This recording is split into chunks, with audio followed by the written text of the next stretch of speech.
This is Action Lab. He does a lot of tests with vacuum chambers. Here he has a little water balloon filled with helium to show it drop under a vacuum. Okay, I want to point out a couple things. One, I don't know if you can see it yet, but he had to add a piece of duct tape to the top of it because it probably didn't want to fall. But number two, he's tried this with other balloons and they just expanded until they popped. The little water balloons are the only ones tough enough to compress the helium enough to get them to drop. And when it drops, it trickles down. It barely drops. Now, we're told that gravity pulls mass down 9.8 meters per second per second. So under a vacuum, or at least a full vacuum or close to it, this thing should fall at the same speed as a lead ball. Now, that's a nail in the coffin because it barely trickles down. Okay? And there's no wind to hold it. So even if he's not at a perfect vacuum, there's barely any air in there at all to hold it up. So how much more is there to take out to get it to start racing down like a lead ball? Not enough.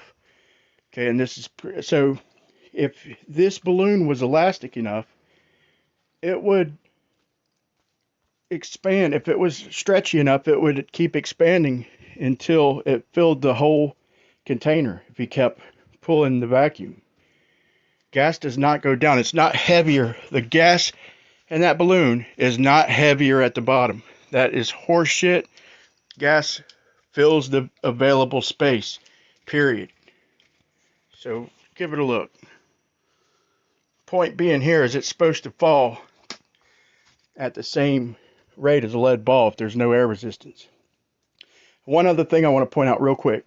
There's a cut in here. So this thing stretches out a little bit, but then it quits stretching. And at that point, he does a time cut. It's not nothing deceitful. Just to save time, he does a little cut in there, and because he's still got a ways to go before it falls. But the balloon doesn't keep growing. So that's showing me that it's compressing the helium in there. Now, the point there is that if you take helium and you put it in a tank, it will lighten the tank a little bit until you start compressing it. If it's just free to move and relative to the pressure outside the tank, it'll have a little bit of a buoyant effect. But once you start compressing it, you're changing the relative density of it, and you're making it denser, so the tank's going to get heavier. And so what would be different with balloons? If you can get a strong enough balloon like he has done, then it compresses it just enough to get it to trickle down, not fall like a lead ball. So the notion of gravity, mass attracting mass, is out the door. So that's what I want the trolls to respond to here in this video. Don't respond to nothing else. Respond why this balloon, when it does fall, when he gets to a full vacuum, why doesn't it fall at the same rate as a lead ball or a golf ball or something? It's supposed to. Is there enough air molecules left in there under his what he calls a full vacuum, 0 atmospheres, to hold it up where it trickles down? And why did he have to add the duct tape to the top of it anyway? Point being is that even if the helium was, even if the vacuum wasn't lighter than the helium, that still follows the rules of relative density. The vacuum is less dense than the helium, so I could argue the helium would drop anyway. But it seems to give problems where they have to add tape, and then when it does fall, it just barely trickles down. And they have to use tough balloons that'll compress the gas. So the more of a vacuum he pulls, the tighter that balloon's getting, the more he's compressing the helium in there. So give it a look.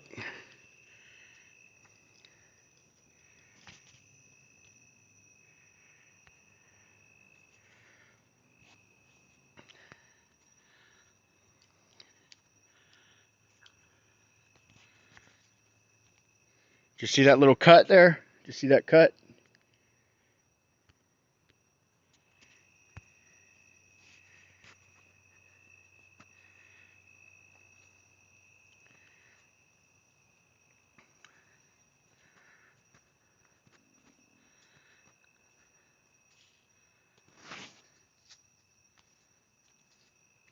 So there, it just trickled down.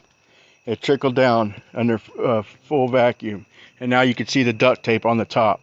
So this is a nail in the coffin for mass attracting mass. There's no gas at the bottom of any chamber, not a vacuum chamber. The gas expands in every direction. Okay, this is clear proof of that. I mean, if people don't just want to ignore what they're seeing or try and think of ways around it, I sure would like to hear it. This video is going to be about mass falling at 9.8 meters per second in a vacuum. Okay, they say that wind resistance is the only thing that changes the rates that mass falls. Without the wind resistance, the feather and the bowling ball fall at the same rate. Okay, this particular video, and this ain't what the whole video is about, so you definitely want to watch to the end. This is a Brian Cox video at the vacuum chamber in Sandusky, Ohio, the NASA vacuum chamber.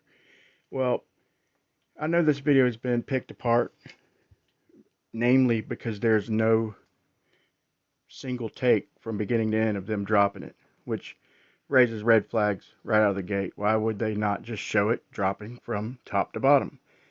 Because they don't fall at the same rate. That's why. Not even in a vacuum. And I'm going to prove that, and then I'm going to demolish it, the notion in general. But you know, why would they even try something like this?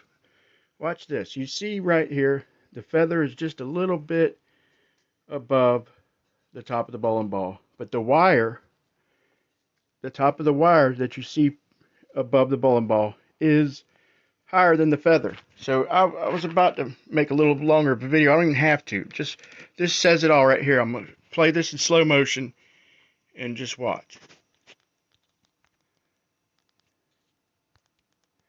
Hey, you seen there the bowling ball taking off faster than the feather. Watch again.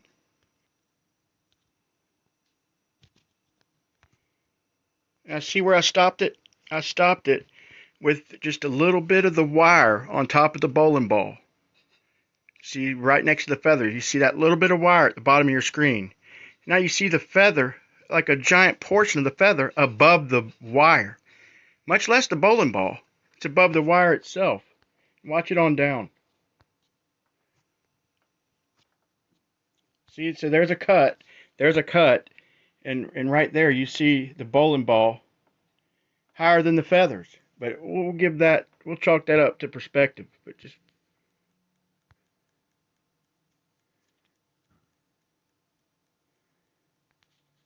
now, even with perspective, you see the top of the bowling ball is right level with the top of the feathers, if not a little bit higher.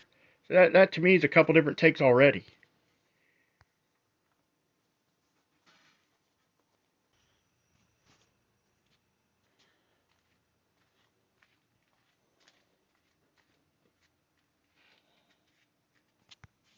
See, so what they did, they dropped it down on wires until it got about 5 foot off the ground, and then they do a take and drop them. If you drop a feather and a bowling ball from about 4 or 5 foot, they're going to fall pretty close to the same rate.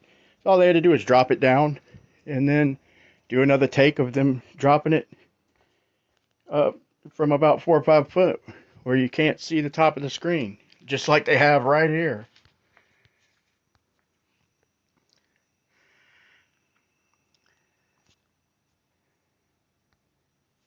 Once again, the wire is well above the feathers.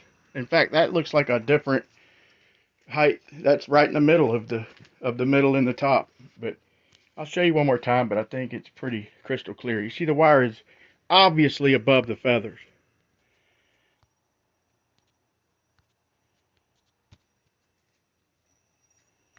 Now, one more time, just to show y'all, the bowling ball clearly takes off faster than the feather, and the wire is clearly higher than the top of the feather at this point and lower at the end.